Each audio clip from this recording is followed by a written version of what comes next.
Assalamu alaikum, bienvenue sur ce troisième épisode sur la biographie de notre noble prophète alayhi salatu wassalam. Après que le prophète alayhi salatu wassalam eut reçu la première révélation, il se rendit chez Waraqa avec son épouse Khadija, qui lui confirma les signes, affirmant que c'était la même révélation qui était descendue sur Moïse, en parlant de l'ange Gabriel qui est chargé des révélations et qui descend sur les prophètes. Le prophète alayhi salatu wassalam expliqua cette première expérience à l'un de ses compagnons en lui disant: Parfois il me vient comme le son d'une cloche, et ceci est le plus difficile pour moi. Puis il me quitte après que j'ai compris ce qu'il a dit. Et parfois, l'ange apparaît sous la forme d'un homme et me parle, et je comprends ce qu'il dit. Et il est également rapporté qu'une fois, l'ange apparut sous la forme d'un des compagnons du prophète, alayhi salatu wassalam. Il est rapporté par Aïcha qu'elle a vu le prophète, alayhi salatu wassalam, recevoir la révélation par un jour très froid, et quand la révélation cessait, son corps ruisselait de sueur. Le prophète, alayhi salatu wassalam, souffrait énormément lors de la descente de l'ange Gabriel, en raison de la lourdeur du message que l'ange Gabriel lui rapportait et lui transmettait. Il est également rapporté par Omar ibn al-Khattab que lorsque la révélation descendait sur le prophète, alayhi salatu wassalam, on entendait autour de lui un bourdonnement semblable à celui des abeilles. Un autre exemple est lorsque le prophète, alayhi salatu wassalam, reçut la révélation alors qu'il était assis avec sa cuisse sur celle de Zayd. Et le compagnon Zayd ibn Thabit de dire: Par Allah, j'ai senti que ma cuisse allait être broyée par la pression. Une fois, alors que le prophète alayhi salatu wassalam, était en état de révélation, son visage devint rouge et il respirait lourdement. Et il est également rapporté par Aïcha qu'un jour, elle se trouvait en compagnie du prophète alayhi salatu wassalam, alors qu'il était en train de manger un os avec un peu de viande dessus. L'ange Gabriel lui apporta la révélation alors qu'il tenait encore l'os dans sa main, ce qui montre que la révélation ne lui faisait pas totalement perdre conscience. Et il répondit, alayhi salatu wassalam, je l'entends comme le son d'une cloche, puis je perds presque conscience.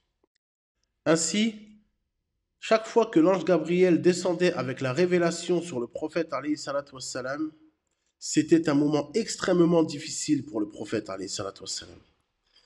Une fois, Ali ibn Abi Talib a dit: Nous étions avec le prophète, alayhi salatu wassalam, quand la révélation descendit sur lui. Il ouvrait ses yeux et fixait son regard, puis écoutait attentivement ce que l'ange Gabriel lui rapportait de la part d'Allah. Asma bint Yazid rapporte qu'elle tenait la bride du chameau du prophète alayhi salatu wassalam lorsqu'il reçut la révélation de Suratul Ma'ida. Et le prophète alayhi salatu wassalam était sur son chameau. Et cela a presque brisé les flancs du chameau par le poids de la révélation. Abdullah ibn Amr ibn al-As a rapporté également que lorsque la sourate al-Ma'ida est descendue sur le prophète alayhi salatu wassalam, alors qu'il était sur sa monture, celle-ci n'a pas pu le porter et il a dû descendre. Cela confirme également les récits rapportés par Asma. Après la descente du Coran, le prophète alayhi salatu wassalam essayait de mémoriser ce que l'ange Gabriel lui transmettait, en répétant souvent et fréquemment les versets. Alors, les versets du Coran ont été révélés. Ne remue pas ta langue pour hâter la récitation. C'est à nous qu'incombe son assemblage et sa récitation. Lorsque nous le récitons, suis sa récitation. Ensuite, c'est à nous qu'incombe son explication. Sourate 75, versets 16 à 19. Et également d'autres versets ont été révélés dans ce sens. Dans les débuts de l'islam, la prière que nous avons aujourd'hui était légèrement différente. Une fois, l'ange Gabriel s'est rendu vers le prophète alayhi salatu wassalam, et a fait jaillir une source d'eau de Zamzam. Puis il a fait ses ablutions avec le prophète alayhi salatu wassalam, et ils ont prié 2 rak'at avec 4 prosternations. Après cet événement, le prophète alayhi salatu wassalam est revenu à sa femme Khadija et ils ont prié ensemble discrètement. Ces prières étaient distinctes des 5 prières obligatoires qui ont été prescrites lors de son voyage nocturne. Quand le Coran a été révélé et que la mission prophétique a commencé, l'écoute des cieux a été interdite. Cela empêchait les démons de voler des informations célestes et de les transmettre aux humains et aux sorciers, créant ainsi de la confusion entre vérité et mensonge. Allah a fermé les cieux à l'écoute afin de préserver la pureté du message révélé au prophète, alayhi salatu wassalam, comme c'est expliqué dans la sourate Al-Jinn. Jusqu'à nos jours, les démons ont une manière de procéder qui est qu'ils s'assoient les uns sur les autres pour atteindre le ciel et écouter les nouvelles qui viennent du ciel. Puis ils transmettent une partie de ce qu'ils entendent aux devins et aux sorciers en y ajoutant sans mensonge. Ibn Abbas rapporte que les djinns montaient au ciel pour écouter les messages. S'ils retenaient une parole véridique, ils y ajoutaient 99 mensonges. Quand le prophète alayhi salatu wassalam fut envoyé, ils furent empêchés d'occuper ses postes d'écoute. Ils se rendirent alors chez Iblis pour lui raconter qu'ils avaient été empêchés de monter. Iblis leur dit que quelque chose de grand était survenu sur terre. De ce fait, Iblis envoya ses troupes qui trouvèrent le prophète alayhi salatu wassalam en prière entre deux montagnes. Ils retournèrent informer Iblis de cette nouvelle. Il est rapporté qu'un jour de la révélation, le ciel était rempli de flammes et d'événements étranges. L'un des chefs de la ville de Taïf a rapporté que les habitants de Taïf, qui est une ville à proximité de la Mecque, en voyant cela, pensaient que leur ville allait être détruite en recevant un châtiment divin. Ils commencèrent à libérer leurs esclaves, à faire l'aumône et à donner leur argent, pensant que cela les sauverait. Leur chef leur dit de ne pas gaspiller leur argent, car s'ils voyaient les étoiles qu'ils connaissent, alors le jugement dernier était proche. Sinon, cela signifiait qu'un grand événement était survenu sur terre. Peu après, Abu Sufyan vint à Taïf et leur expliqua qu'un prophète était apparu parmi eux. Le prophète, alayhi salatu wassalam, commença par transmettre le message à ses proches avant de l'annoncer publiquement à son village, puis à tous les Arabes. Allah lui ordonna de faire preuve de patience et de tolérance envers les ignorants et les obstinés après leur avoir apporté des preuves claires. Le prophète alayhi salatu wassalam rassembla alors les Banu Abdul Muttalib, qui sont ses oncles et ses cousins, et leur dit: que diriez-vous si je vous disais qu'une armée est sur le point de vous attaquer depuis cette montagne? Me croiriez-vous? Ils répondirent oui. Il dit alors, alayhi salatu wassalam, alors je vous avertis d'un châtiment sévère. Abu Lahab répondit: que tu périsses pour le reste de la journée. Est-ce pour cela que tu nous as rassemblés? Alors les versets furent révélés. Que périssent les mains d'Abu Lahab et qu'il périsse lui-même. Le prophète alayhi salatu wassalam continua la transmission de son message et il avertit sa tribu proche et dit: ô descendants de Quraysh, sauvez-vous du feu. Le prophète alayhi salatu wassalam déclara: ô Fatima, fille de Mohammed, ô Banu Abdul Muttalib, demandez-moi ce que vous voulez de mes biens. Je ne peux rien pour vous auprès d'Allah. Le prophète alayhi salatu wassalam persévéra dans la transmission de son message et dans l'appel à Allah jour et nuit, en secret et en public, sans se laisser distraire et décourager par les obstacles. Il suivait les gens dans leurs assemblées, leurs rassemblements, leurs pèlerinages, partout où il pouvait les rencontrer pour les appeler à cette noble religion. Il appelait toute personne qu'il rencontrait, libre ou esclave, fort ou faible, riche ou pauvre. Les chefs de Quraysh se sont acharnés contre lui et contre ses disciples les plus faibles et les plus pauvres, en usant de violences verbales et physiques. Son oncle Abu Lahab, de son vrai nom Abd al-Uzza, qui est le fils de Abd al-Muttalib, et sa femme Jamil, qui est la sœur d'Abu Sufyan, furent parmi les plus acharnés contre le prophète alayhi salatu wassalam. En revanche, son autre oncle, Abu Talib, qui est également le fils de Abd al-Muttalib, malgré son refus d'accepter l'islam, le défendait et le protégeait contre les attaques des Quraysh. Son oncle Abu Talib tenait énormément au prophète alayhi salatu wassalam. Il le défendait, il le chérissait contre les attaques de sa tribu, même s'il restait sur la religion de Abd al-Muttalib, qui est l'adoration des idoles. Les savants disent que cet amour d'Abu Talib pour le prophète alayhi salatu wassalam était naturel et non religieux. Si Abu Talib avait embrassé l'islam, il aurait perdu sa position et son influence parmi les Quraysh. De ce fait, les Quraysh n'auraient pas craint de nuire au prophète alayhi salatu wassalam. La sagesse divine voulut qu'Abu Talib reste sur sa religion pour protéger le prophète alayhi salatu wassalam. Cette protection naturelle d'Abu Talib était un moyen de sauvegarder le prophète alayhi salatu wassalam jusqu'à ce qu'il puisse transmettre le message divin. Un compagnon rapporte que lorsqu'il était encore païen, il a vu le prophète alayhi salatu wassalam dans un marché appeler les gens à dire « Ô vous les gens, dites la ilaha illallah et vous réussirez ».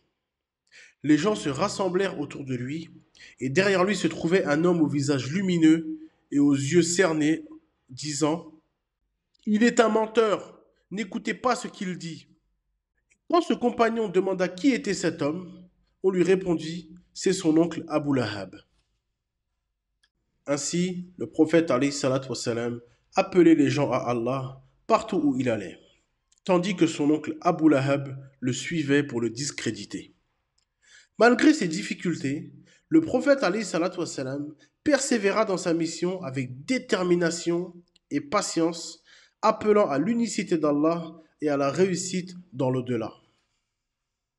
Abu Talib montrait une grande affection et une grande sollicitude naturelle envers le prophète alayhi salatu wassalam, et le protégeait ainsi que ses compagnons des gens de Quraysh. Une fois, les chefs de Quraysh se rendirent chez Abu Talib et lui dirent « Ton neveu nous a causé des ennuis dans nos rassemblements et nos lieux de prière.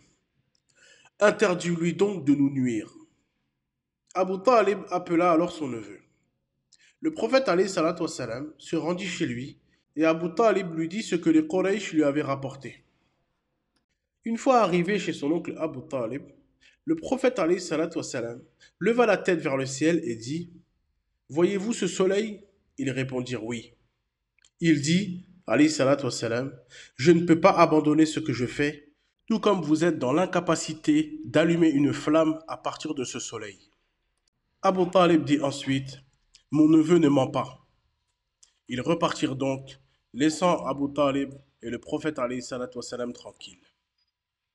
Les Quraysh revinrent plus tard et dirent à Abu Talib, « Parle à ton neveu pour qu'il cesse de nous insulter et de ridiculiser nos ancêtres. » Abu Talib appela de nouveau le prophète alayhi salatu wassalam et lui dit, « Ô mon neveu, épargne-moi et toi-même, et ne me charge pas de ce que je ne peux supporter. » Le prophète alayhi salatu wassalam pensa alors que son oncle allait l'abandonner et cesser de le protéger. Il dit, « Ô mon oncle, par Allah, s'il mettait le soleil dans ma main droite et la lune dans ma main gauche, je ne laisserai pas cette mission jusqu'à ce qu'Allah la fasse triompher ou que je périsse en l'accomplissant. » Puis il pleura, alayhi salatu wassalam. En voyant cela, Abu Talib dit, « Va de l'avant, fais ce que tu dois faire. Par Allah, je ne te livrerai jamais. » Ensuite, Abu Talib composa des vers de poésie pour montrer son soutien au prophète alayhi salatu wassalam. Par Allah, tant que je ne serai pas enterré dans le sol, ils ne t'atteindront jamais. Va de l'avant dans ta mission et réjouis-toi et soulage tes yeux. Tu m'as appelé et tu m'as conseillé et tu étais honnête et digne de confiance. Je sais que la religion que tu prêches est la meilleure des religions. Si ce n'était la crainte du blâme ou les injures venant de mon peuple, tu aurais trouvé de ma part un soutien clair. » Ces vers montrent le soutien et l'affection d'Abu Talib envers le prophète alayhi salatu wassalam, même s'il ne devint pas musulman et n'embrassa pas la religion de l'islam. Pendant ce temps, à la Mecque, une longue histoire se déroula entre le prophète alayhi salatu wassalam et les polythéistes. Abu Jahl dit aux Quraysh, « Mohammed n'arrête pas de nous critiquer, de ridiculiser nos ancêtres, de dénigrer notre intelligence et de blâmer nos divinités. Par Allah, demain je vais lui jeter une pierre sur la tête pendant qu'il prie. Voyons ce que feront les Banu Abd Manaf après cela. Abu Jahl prit une pierre et attendit que le prophète alayhi salatu wassalam vienne prier. Les Quraysh observaient pour voir ce qu'Abu Jahl ferait. Le prophète alayhi salatu wassalam se mit à prier près de la Kaaba. Abu Jahl prit la pierre et s'approcha du prophète alayhi salatu wassalam alors qu'il était en prosternation. Et il n'atteignit pas le prophète alayhi salatu wassalam jusqu'à ce qu'il revienne, tremblant de peur, les mains paralysées par la pierre qu'il tenait, et il la laissa tomber. Les hommes de Quraysh n'en revenaient pas. Ils se levèrent et lui demandèrent ce qui n'allait pas. Abu Jahl répondit : « Je me suis approché pour faire ce que je vous avais dit hier soir, mais quand je me suis approché, un grand chameau est apparu entre nous. Par Allah, je n'ai jamais vu un chameau comme lui, ni sa tête, ni ses épaules, ni ses dents. » Le prophète alayhi salatu wassalam a dit : « C'était l'ange Gabriel. S'il s'était approché de moi, il l'aurait saisi. » Abdullah ibn Abbas raconte : un jour, j'étais dans la mosquée lorsque Abu Jahl entra et dit : « Si je vois Mohammed en train de prier, je marcherai sur son cou. » Le prophète alayhi salatu wassalam était en état de prière. Abu Jahl s'approcha de lui, mais recula soudainement, effrayé, et ses mains se mirent à trembler. Lorsqu'on lui demanda ce qui n'allait pas, il répondit : « Entre lui et moi, il y avait un fossé rempli de feu et d'ailes. » Le prophète alayhi salatu wassalam a dit : « Si Abu Jahl s'était approché de moi, les anges l'auraient démembré. » Le prophète alayhi salatu wassalam continua de prêcher l'islam malgré les menaces et les attaques des Quraysh. Un jour, alors qu'il priait près de la Kaaba, alayhi salatu wassalam, Abu Jahl dit : « Ne t'ai-je pas interdit de prier ici, Mohammed ?» Le prophète alayhi salatu wassalam le réprimanda. Abu Jahl répondit : « Tu sais que personne dans cette vallée n'a plus d'hommes pour le soutenir que moi. » Le prophète alayhi salatu wassalam lui répondit : « Si tu persistes, l'ange Gabriel viendra te saisir. » Le prophète alayhi salatu wassalam ne maudissait pas souvent les Quraysh, sauf une fois, lorsqu'il priait à la Kaaba. Les chefs des Quraysh regardaient. Ils avaient récemment égorgé un chameau, et l'un d'eux, Uqba ibn Abi Mu'ayt, prit les entrailles ensanglantées du chameau et les jeta sur le dos du prophète alayhi salatu wassalam pendant qu'il se prosternait. Le prophète alayhi salatu wassalam ne put se relever. Fatima, sa fille, vint et enleva les entrailles du dos de son père, alayhi salatu wassalam. Le prophète alayhi salatu wassalam dit alors : « Ô Allah, prends vengeance sur les chefs de Quraysh. Ô Allah, prends vengeance sur Uqba ibn Abi Mu'ayt, sur Abu Jahl ibn Hisham, sur Shayba ibn Rabi'a et sur Umayyah ibn al-Khalaf. » Et le compagnon Abdullah ibn Mas'ud rapporta : « J'ai vu ces hommes tués lors de la bataille de Badr. » Un homme de la région vint à la Mecque avec des chameaux qu'Abu Jahl acheta, mais sans les payer. L'homme, après avoir réclamé son dû, alla se plaindre auprès des Quraysh alors que le prophète alayhi salatu wassalam était assis à la mosquée. L'homme cria : « Ô Quraysh, qui peut m'aider contre Abu Jahl ? Car il a pris mes chameaux et il ne m'a pas payé. » Les Quraysh, voyant l'opportunité de se moquer du prophète alayhi salatu wassalam, lui dirent d'aller voir Mohammed pour qu'il l'aide. Le prophète alayhi salatu wassalam se leva et accompagna l'homme chez Abu Jahl. Les Quraysh les suivirent pour voir ce qui allait se passer. Le prophète alayhi salatu wassalam frappa à la porte d'Abu Jahl et lorsqu'il répondit, le prophète alayhi salatu wassalam lui demanda de payer ce qu'il devait à l'homme. Abu Jahl, sous le choc, entra, apporta l'argent et le remit à l'homme sans dire un mot. L'homme retourna auprès des Quraysh et leur dit : « J'ai récupéré mon dû grâce à cet homme. » Ils étaient stupéfaits et demandèrent à Abu Jahl pourquoi il avait obéi. Il répondit: « Malheur à vous! Lorsque j'ai ouvert la porte et vu Mohammed, il y avait derrière lui un énorme chameau, prêt à me dévorer si je refusais. » On dit que c'était l'ange Gabriel. Les musulmans priaient secrètement et les Quraysh se moquaient d'eux. Une fois, Saad ibn Abi Waqqas, un compagnon du prophète alayhi salatu wassalam, frappa un polythéiste avec une mâchoire de chameau, lui ouvrant ainsi la tête. Ce fut le premier sang versé pour l'islam. Les Quraysh tentaient de dissuader les musulmans en les ridiculisant et en leur offrant des richesses et du pouvoir. Mais le prophète, alayhi salatu wassalam, refusa toujours leurs offres, restant ferme dans sa mission divine. Ils lui dirent: « Ô Mohammed, veux-tu des richesses? Nous te donnerons autant que tu veux. Veux-tu de la gloire? Nous te ferons roi. Veux-tu des femmes? Choisis celle que tu veux. Mais cesse de critiquer nos dieux et nos ancêtres. » Mais le prophète alayhi salatu wassalam refusa toujours, affirmant que sa mission était divine et qu'elle n'était pas motivée par des gains matériels. Ensuite, les Quraysh firent une offre à Abu Talib. Ils lui dirent: « Ô Abu Talib, qu'en penses-tu si nous te donnons Amr ibn al-Walid, le plus noble et le plus beau des jeunes de Quraysh, pour que tu le prennes et que tu nous donnes Mohammed pour que nous le tuons? » Abu Talib répondit: « Par Allah, c'est une offre injuste.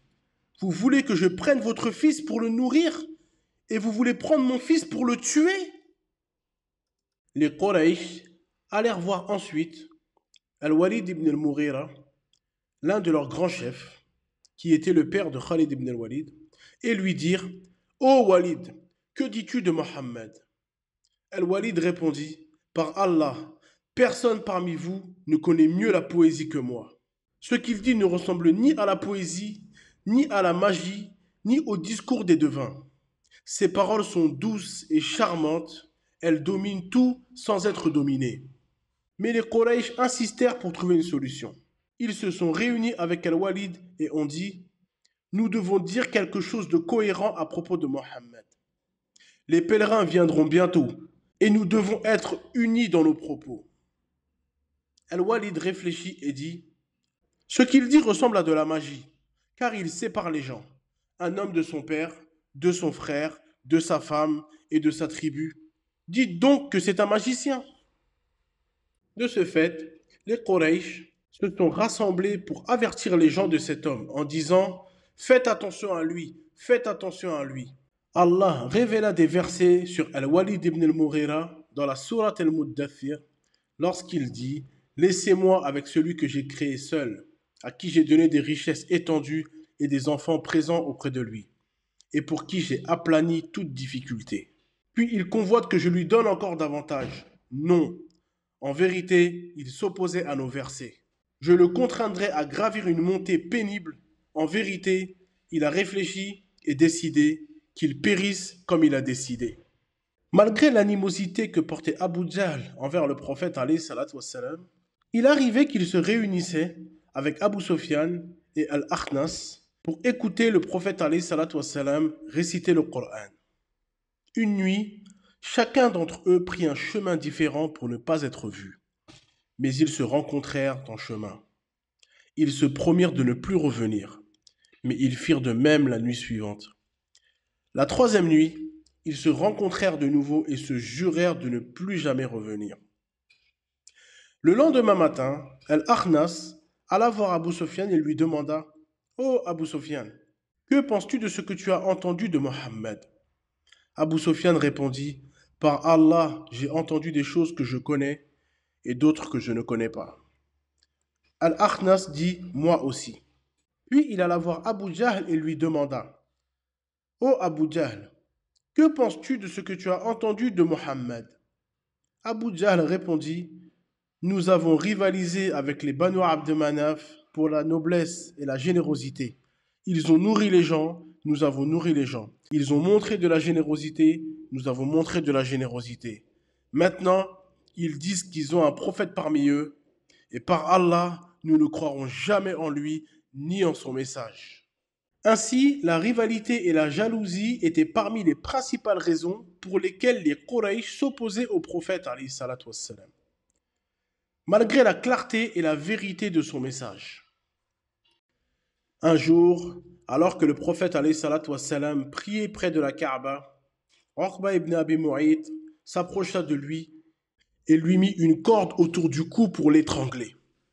Abu Bakr arriva et repoussa Uqba en disant « Veux-tu tuer un homme parce qu'il a dit son Seigneur est Allah et qu'il est venu avec des preuves claires et évidentes de son Seigneur ?»